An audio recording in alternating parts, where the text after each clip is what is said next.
Bonjour à tous. Naples, Cristina, 33 ans, coupée en deux par le yacht d'un avocat. Explication dans cette vidéo. Cristina. Seule dans les eaux cristallines du golfe du Posillipo, en Italie, les bras moulinant en tous sens, Vincenzo hurle le prénom de sa compagne. Mais le nageur a beau s'égosiller, son regard paniqué ne croise autour de lui que des débris de plastique orange. Quand soudain, il aperçoit une forme à la dérive. C'est Cristina. Vincenzo crie de plus belle. Mais l'amour de sa vie ne bouge pas. Elle flotte sur le ventre, le corps tailladé sur toute sa longueur, le visage immergé dans une auréole de sang. Cette eau turquoise teintée de rouge reflète cruellement le drame de ce qui vient de se dérouler. Un rêve qui vire au cauchemar. Et quand Vincenzo voit le corps de sa sirène disparaître de sa vue, il comprend que tout est fini. La journée avait pourtant si bien commencé. Ce matin-là, Cristina Frasica et Vincenzo Carmine Leone décident de s'offrir une virée en kayak. À 30 et 33 ans, ils s'aiment, ils sont beaux, ils partagent un même goût de la nature et des grands espaces. Que demander de plus? Ce dimanche 9 juin 2024, donc, c'est au Capo Posillipo, à la pointe de la baie de Naples, qu'ils décident de prendre la mer ensemble. Au petit port de Riva Florita, ils louent un kayak orange vif, comme ça, on peut vous voir de loin, leur explique le loueur. Avant le départ, Cristina ne résiste pas au plaisir de tourner une courte story Instagram devant les flots.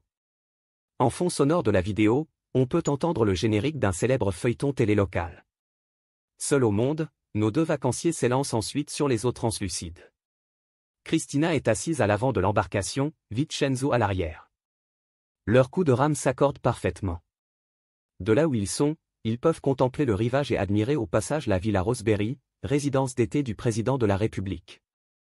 Mais pas question pour eux d'enfreindre la réglementation, ils restent à moins de 100 mètres de la côte et à moins de 200 mètres des plages. Il est aux environs de 17h30 quand tout à coup, Cristina se retourne pour parler à son amoureux. Mais son sourire se fige instantanément. Ses yeux s'arrondissent de surprise. Lisant la terreur dans les yeux de sa compagne, Vincenzo pivote à son tour et comprend la raison de son effroi, un énorme yacht fonce dans leur direction. Mais trop tard, le monstre est sur eux. Dans un réflexe de survie, Vincenzo se jette à l'eau.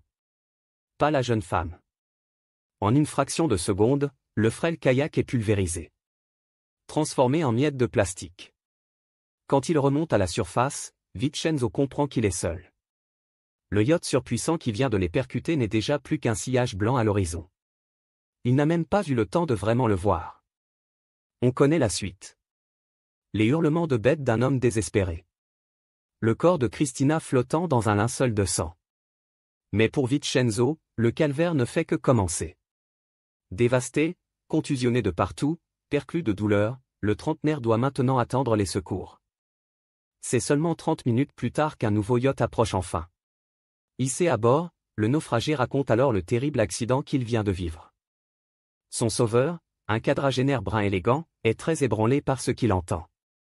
Nous n'avons pas eu le temps de faire quoi que ce soit car le bateau était déjà au-dessus de nous. Explique le rescapé. Je ne pense même pas qu'il nous ait vus. Je n'ai pas pu distinguer qui était à la barre. Le yachtman alerte les autorités par radio puis effectue quelques tours pour tenter de retrouver le corps de Cristina. En vain. Ce sont finalement les bateaux de secours professionnels qui repêchent le cadavre, un peu plus tard dans la journée. L'autopsie révèle que Cristina est morte lors du premier choc, avant d'être déchiquetée par les hélices. Une fois à terre, Vincenzo est interrogé par les carabiniers. A-t-il des précisions sur le yacht qui les a percutés? Le rescapé décrit vaguement le navire. Des témoins précisent qu'il arrivait du nord et qu'il se dirigeait probablement vers Naples. Une véritable chasse est lancée dans la baie, où des enquêteurs investissent toutes les marinas. Dans celle de Castel dell'Ovo, un bateau est bientôt identifié qui pourrait correspondre. Il s'agit d'un Vega de 18 mètres, que l'on retrouve également sur les bandes de vidéosurveillance de la Villa Rosebery. On cherche le nom de son propriétaire. Et là, coup de théâtre, il s'agit justement de l'homme qui a repêché le naufragé. Le bateau qui a sauvé Vincenzo, une demi-heure après le choc, serait également celui qui l'a percuté. Le navire est enregistré au nom d'un certain Guido Furgiuel, 48 ans, un avocat pénaliste napolitain réputé. L'enquête progressant, il est établi que Furgiuel était bien à la barre de son gros jouet ce jour-là et qu'il n'avait pas le droit de naviguer si près du littoral, encore moins à cette vitesse. Interrogé par le juge, l'avocat se défend. J'avais des invités à bord et nous n'avons rien entendu, explique-t-il. L'un d'eux a seulement vu derrière nous un homme à la mer qui agitait les bras. On a compris qu'un kayak avait été percuté, mais probablement par un autre navire. Nous ne pouvions rien faire d'autre que le secourir.